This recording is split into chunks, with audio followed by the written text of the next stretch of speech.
बिछड़ के मुझसे हबीब मेरे, उदास होना तो लौट आना। अकेलेपन की पहाड़ रातें, न काट सकना तो लौट आना। ये किसने जाते हुए कहा था, जहाज की सीढ़ियों पे मुझसे,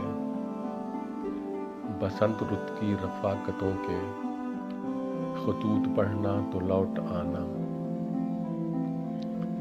पराए देशों में कौन तुझको सिवाय मेरे मना सकेगा। किसी से यूं ही मजाक झगड़े में रूठ जाना तो लौट आना। जो तूने चौपाल में सुनी थी, जो मैंने तेरे लिए कही थी, वही पुरानी मोहब्बतों की किताएं सुनना तो लौट आना। तमाज़तों की विशाल बस्ती से दूर होने के बाद जब भी फिराक जाड़े की सर्दियों में ठिठरने लगना तो लौट आना।